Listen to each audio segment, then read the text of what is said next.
When Jungkook came home and the front door was no longer safe, a turning point, a rebellion.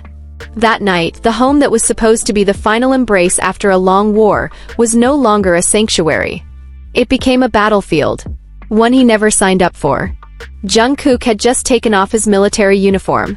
The Korean sky welcomed him with city lights and digital embraces from millions of armies who had been counting down for 548 days. But the peace he had longed for never landed. Just hours after his return, unfamiliar footsteps echoed outside his door, not friends, not family, but a threat. A Sasaeng, whose obsession had long crossed the borders of reason, attempted to break the digital lock on his front door, the same door his mother waited behind, her heart full of longing. The security cameras captured the serenity being stolen, and tears fell, not out of joy but out of terror. And in that moment the turning point began. Enough. It wasn't just a decision. It was a vow. For the first time, Jungkook and his mother chose not silence but resistance. There would be no negotiations. No apologies. No explanations. Only the law. Only justice. Only protection. A source close to the family confirmed they had instructed HYBE to mobilize its strongest legal team, not only to prosecute the intruder for attempted break-in, but also to seek a nationwide ban from re-entering South Korea. This wasn't a heat-of-the-moment reaction. This was deliberate. This was personal. And this time, the source said, "This is war." For Jungkook, who had long balanced gentleness with firm boundaries, this marked a shift. He no longer simply hoped people would stop. He had seen enough. Given enough. He had chosen to protect, especially his mother. A quote attributed to Jungkook, shared by an industry insider, spread like wildfire. "I can forgive what they say about me. But I can't forgive what they did to my mother." The word struck like lightning. Viral. Raw. Real. A wave of empathy, outrage, and solidarity followed. Hashtags like #protect Jungkook, #respect idol's privacy, and #Sasaeng stop now trended in over 20 countries. Behind each tag there were tears. There was guilt from a world that had let idols live in fear, cloaked in artificial love for too long. Legal analysts in South Korea predicted the offender could face up to 3 years in prison and a heavy fine if found guilty of premeditated stalking. International watch lists could follow if prior incidents surface. But this is no longer about one person. It's about a system that for too long allowed love to blur into control, obsession to masquerade as affection.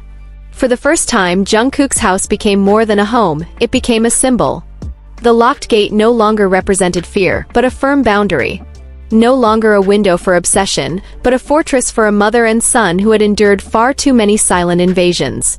His mother has since been moved to a protected location, while Jungkook spends his first days back as a civilian, not laughing, not singing, but sitting in legal meetings, gathering evidence. Shouldn't he be smiling now? Streaming with Jimin? Writing his next masterpiece? Instead, his first sunrise home arrived with fear, and his first conversation wasn't with fans, but with attorneys. One Weverse post by an army quietly broke 1,000,000 hearts. "We waited for you so long. Now all we want is for you to feel safe." From Brazil to Japan, Turkey to the US, the message echoed. You are not alone. The Sasaeng is now under intense investigation. Police are reviewing security footage, digital messages, even her social media footprint. There's growing suspicion she wasn't acting alone. This isn't just a privacy breach. It's the climax of a cultural sickness built on silence and complicity. And Jungkook, who once gently asked fans to stop sending food to his house, now stands in the eye of the storm. But this time he doesn't just endure. He fights back. "Love is not surveillance. Love is trust," wrote one fan on a cafe forum. It's beginning to sound like a motto. HYBE is now overhauling its entire security protocol, not just for Jungkook, but for all their artists. From mapping confidential housing to deploying AI systems to monitor suspicious online behavior, Kpop is bracing for change. Because Jungkook refused to let his family be the next victim. International outlets BBC, CNN, NHK have already picked up the story. Not just as a scandal, but as a cultural reckoning.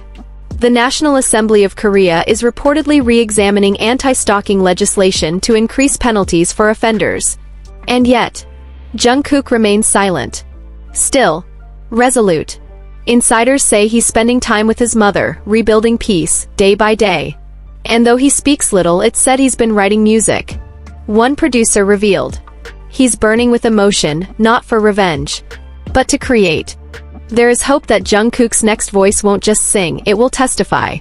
And when he returns to the stage, the world hopes it won't be under the shadow of fear, but in the light of power. Not as the soft-spoken idol who always yielded, but as the man who finally said, enough. As a protector. As the son of a mother who once wept quietly, now standing beside her. On the front line of resistance. To every Sasaeng who thought this would blow over. Think again. The line has been drawn. With law. With courage. With a son's love. And this time, the world is listening.